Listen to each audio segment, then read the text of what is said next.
Thank you. You got to be thrilled. Halloween has been such a tremendous success. How does it feel to be a part of something this massive? I purposely left the country when it came out because I was like, I just can't. I don't know how to deal with it. So it hasn't quite hit me yet. I just got back from Sicily 3 days ago, and since then I've actually been sick. So if I sound a little nasal, it's because I have a cold. Oh, that's okay. So it really hasn't hit me. I haven't even been out really. I'm in New York right now, and nobody really recognizes me. I'm like, what if somebody would just say, is that Kristina Klebe? And but it's New York, so nobody cares. That's right. I want to talk more about Halloween, definitely. But first, tell me how you started into acting. How did it all begin for you?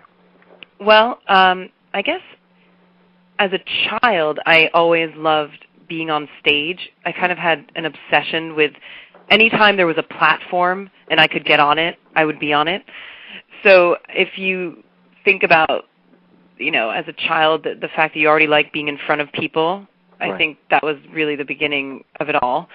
But as a professional, understanding that I wanted to go into it as a profession, I would say it started in my late, teens, 15, 16, I started doing theater off-Broadway in New York. And but I still wasn't sure. I was like, well, I'll just go to college, because I don't, who knows? It's a difficult profession. Yeah, the voice of reason kind of. and the voice of the parents comes in. That's right. But... So how did this Halloween opportunity come up for you? Well, it just came through a regular audition, which, as much as you think that we all get a lot of auditions, I still go for weeks without having an audition sometimes. So I just went to an audition with a casting director that I had met before, and it was an untitled Rob Zombie project, and I had no idea at that point I knew who White Zombie was, but I didn't really connect the two. So I was like, okay, Rob Zombie, great. Who's Rob Zombie, and what is this project? All I know is that I have to die, and I get killed on camera, and my character says a lot of bad words. And so I just went in and auditioned, and I guess I did well. I don't know. Are you a fan of the horror genre or of this particular original film in particular? I'm starting to now get more into horror. Originally I'm not like a horror fanatic, somebody who knows all about the history of horror and all that, but I have started watching a lot more like more old school horror, like Night of the Living Dead, and I did watch the original Halloween, and I think it was amazing. I think it's a classic. It's classic. I love the older movies more than I do the new. And that's weird to say being in a remake, right? Yeah, I agree with you. And this is what we were discussing. We had a long conversation about Halloween last weekend after we all saw it here on the show. Yeah. And we're all big fans of those horror films that came out of the 70s.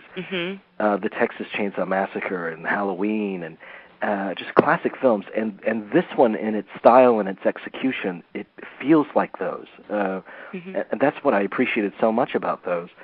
And they all seem to come from a discontent. The best horror films seem to come from a discontent with the climate in the world at that time.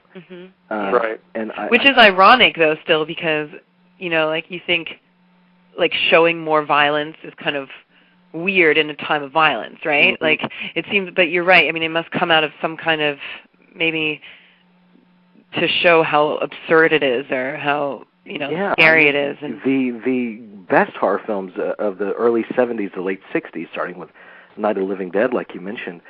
They're very inspired by that Vietnam era, where people were just horrified, and it was. I don't know what it is. It's some form of some catharticism or something that they get from the movies, but I think that's you just hit it right there. That's what it is.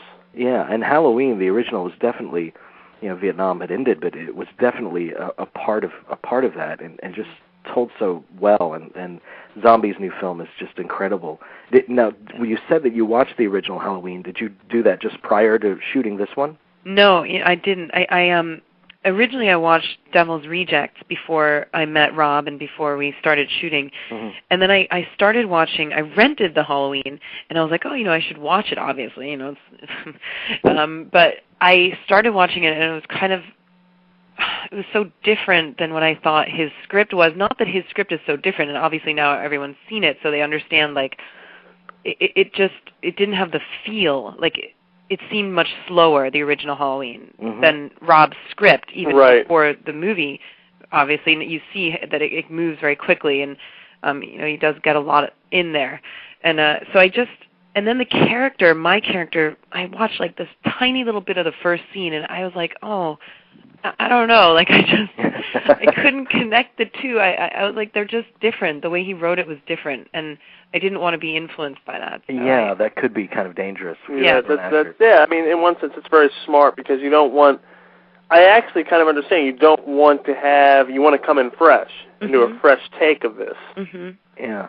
Yeah. So, were you aware of the level of scrutiny this project would be under by the diehard fans of that original movie? No, I didn't, and I didn't even until we finished shooting, because it wasn't until after we finished shooting that I started like looking on the internet, and I never even had. I had like a MySpace page that had like 4 friends, and I never really went on it, and suddenly I think it was Scout that said, you should really go on MySpace or, connect with Rob Zombie on MySpace. So I was like, oh, sure, I'll connect with Rob Zombie. And then all of a sudden, like, a world opened up to me, a world of what, the fans are really, I think the internet is a huge place for horror fans. And so I didn't realize until after we finished shooting and until I started getting into that world that, there were things like, oh my God, how many totallys does the Linda say? Or, do you die the same way? And I'm like, oh my gosh, if I had known this before, I might have added a few things in there. But yeah, they're very possessive over every little detail, aren't they? Mm-hmm. So that feeling didn't permeate the set at all, of having to live up to or exceed people's expectations from that original film? I don't think so. Maybe it's because I didn't know about it, so I didn't I didn't project anything, or I didn't think people were thinking a certain way because I didn't know about it. But I think Rob probably also made a point of casting people that were new to he cast, I guess, a lot of cameos, but nobody from the original Halloween except for, I guess from the Halloween series, Danielle. But right. I think he probably made a point to involve people that would kind of shed a new light on it, on this project. So tell me about Rob Zombie, the director. What were you expecting, and what surprised you most about him? I was expecting the guy that's on his IMDb photo, which is like this guy that is has a hat on. You can't even see his face. He's just making a weird facial expression, kind of looks like he's snarling at you. Right. And I was like, oh, I don't, so that's what I was expecting. And when I met him the first time, he definitely has an incredible presence. Mm-hmm. So you can be intimidated, but once you start joking around with him and you kind of get a feel for who he is, he's just a really gentle, straightforward, honest, kind of giving person. He's great as a director because I think he really knows how to talk to actors. And I get that from him from interviews. Mm-hmm. His enthusiasm is like no one else's for the process. Very warmly and surprisingly so. Yeah. And he has a very calm way of talking to actors. So, even if he wants something else from your performance, he doesn't dictate it. He kind of knows how to get it out of you. Mm-hmm. And I think that's, it doesn't matter how much, you've studied directing or studied, gone to film school or whatever. If you don't know how to work with actors, you're kind of, you better just hope that the actors know how to do everything. Right. But. And it's obvious that he's a dynamite director. You can definitely tell from watching this film that it's the work of a true director. Yeah. I want to talk to you about the mechanics of performing in a horror film, because I think that performers in this genre are so often underappreciated, just because of the nature of the genre. Just to sustain that level of high intensity in a performance is just mind-numbing to me. What kind of mood do you try to keep on the set? Do you try to keep it light between takes, or do you try to stay in that zone? What is that like? It's interesting. I mean, I only had that one, intense scene where, we had that one day where we shot my death scene and, the sex scene and whatever.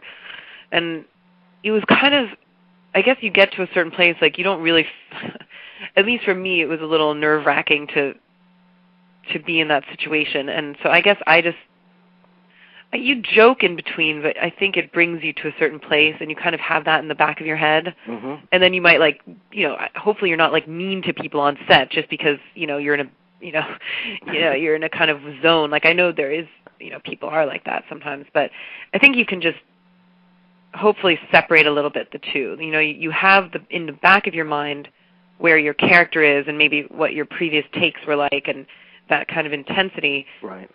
But then you need to just maybe go to the craft services and eat a little chocolate or a granola bar and, stuff your face and, and then make a joke and then go back and, you kind of, and every person has a different way of working, so. Yeah, and your scene, the scene that you're talking about, I mean, it had to have been a very vulnerable kind of situation for you.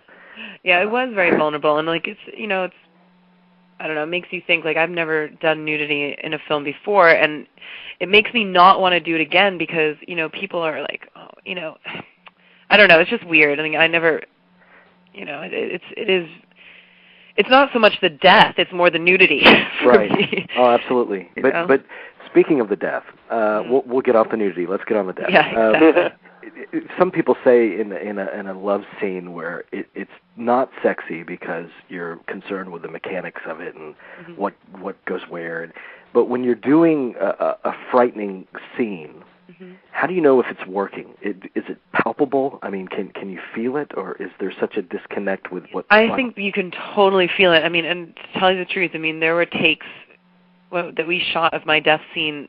The first 3 takes where I was completely nude, which you don't see, in the movie, but I was so just thinking about the fact that I was naked. I was and there were only men, that I knew that my death was not as realistic as I think it would have been if I had just if I had started off in a different place. Right. But then once we got past my feeling nervous about that, or my, then I think they got better. The takes got better, and I think you can feel that as an actor. You can feel when it is more realistic, and I don't even think they used the take that I think is the best in the movie. There was one take where we were where I was struggling, and as we got more into it, Rob was like, well, just say kind of fight him off and say something to him. And so I just started going off well, what do you do? What are you doing? What get your hand, and there were words, and it was really super intense, but I don't know why they didn't use that. I hope that's on the outtakes or something. I bet it will be. Hopefully. That's our deleted scene. Yeah, I bet there's going to be a big DVD. Yeah, I bet it will be too. I can't wait. You know what I appreciated about the movie too? I appreciated the fact that the 3 girls, yourself and Scout and Danielle, they felt like teenagers. They didn't feel like 30-year-olds trying to pass off as teenagers in so many of these movies. Yeah. Tell me about working with the 2 of them. Well, I mean, it was great. We kind of met, and right away we kind of knew we were in for this. So we kind of just got right into friendship mode. It was weird. I mean, I don't know if it's that. I mean, I know Rob did a great job casting it, but then also as an actor, you're we are going to be these 3 friends, so that's what we're going to be, and you just kind of go for it, and we all did really get along, and we had a lot of fun, but we wouldn't, we hung out a few times afterwards, but we weren't hanging out all the time, off set or, when we weren't shooting. It was kind of just, we got there and we felt the energy, and we did it. And I've gotten a lot of people who've said, it was amazing. You guys seemed like you were just best friends. Right. And we didn't really know each other that well. I think that's just something that happens if you get good actors together who, and there's a good chemistry between people, and you know what your job is. You just there was a really weird thing though. I always, for some reason, used to grab Scout's butt. I don't know why, but like in every scene, I was always like grabbing her ass. Excuse me. And like, and just at a certain point, she was like, "Why do you keep on doing that, Kristina?" And I was like, I have no idea. Like, there's no reason why I should feel that comfortable with you. There's like on a personal level. But for some reason, as Linda, like it just came out, and I would always be like, and she must have. I think she for a while thought I was a lesbian. She was just like, I don't know what this girl's deal is, but you know. Is that in the movie? Are there any? There is. You don't really see. There's one scene where we're walking on the street, and you can kind of see me. Like I kind of. It's the three of us, and I kind of. My hand is behind her, and she kind of jumps. And she kind of jumps forward, and that's what I'm doing. So well, that's another part to look out for in the movie. Yeah, so when you go to see it another time, everybody. Right. Danielle, in particular, had to have a lot of stories about working on this series with her history. Did you get a sense that this was kind of coming full circle for her? Yeah, I guess so. But because I didn't know so much about the series, it wasn't like something that I really talked to her about. Yeah. You know, like I guess, like I said, you know, when you know things, then you can go into the history. But she, to me, came more out of. I knew she was a child actor, and then we would just talk about other things like tattoos and like where she had a tattoo, or you know, like you know, pole dancing, which she loves to do. So, I don't know, we would talk about, like, you know, more... Sometimes it's weird talking about actors' history, because you don't really, like, you weren't there for that. So, it's like you want to be in the moment, in the present, and, like, understand where they're coming from. Or anybody, I think, right? When you're talking to them, like, where they are today, like, on the set, sitting on, you know, at the table, eating lunch, or, you know... Right. I know you said that you kind of fled the country upon the film's release, but have you had a chance? I know you probably attended the premiere with the cast and crew and a sort of industry. Yeah. Have you had a chance to watch it in the theater with a regular audience? No, and you know what? I was going to go just this afternoon with my mother because she hasn't seen it yet. I took my dad to the premiere, so he saw it. But I haven't seen. My mother hasn't seen it, so I was just going to go, and then because I was a little sick, I was like, oh, you know, I'm just going to. I bailed, and so no, I haven't been able to. Well, it'll be playing for a long time. Yeah, so you have plenty of time to. How about this? I have a few friends, and that are a little scared of horror movies, and so they've all requested that I go with them, so that they realize it's not like not real. Yeah. So I'm sure I'll have my chance. Tell me about these. I needed to ask this.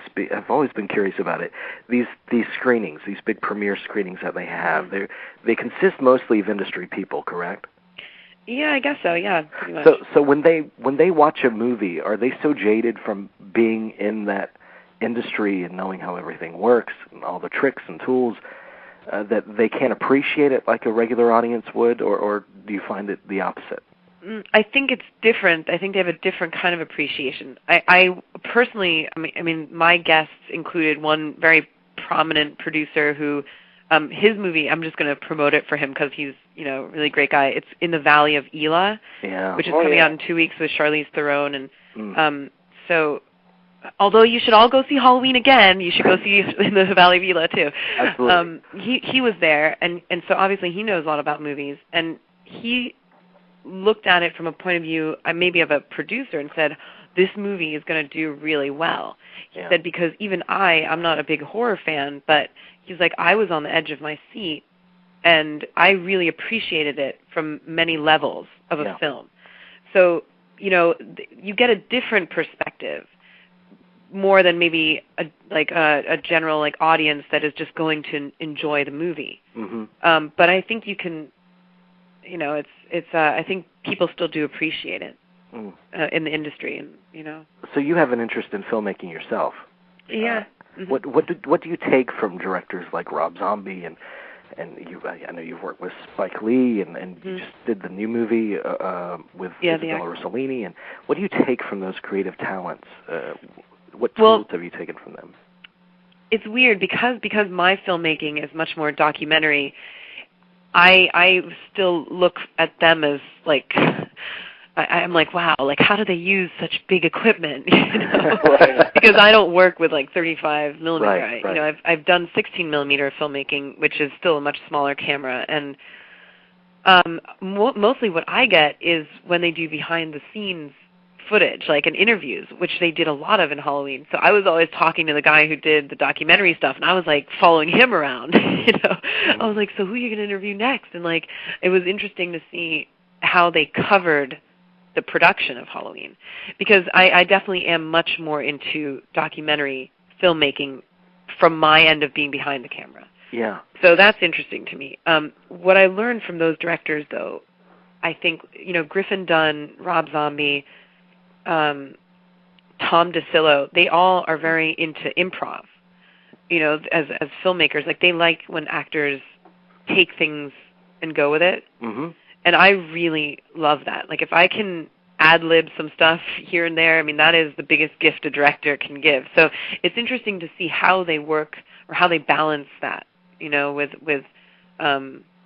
so I guess that's from an acting standpoint. So. Well, and it's all about facilitating, you know, what they call the happy accident, you know, that that moment of life that just sparks, you know. Exactly. That's what's so great about documentaries, and we've interviewed many documentary filmmakers, and that's what's great about it, because you just experience real life in a way that you oftentimes just can't get from narrative filmmaking. And it's hard too in documentaries, because, you know, sometimes the people, you have to find the right moments and the right people also, because some people just don't want to be in front of the camera. Right.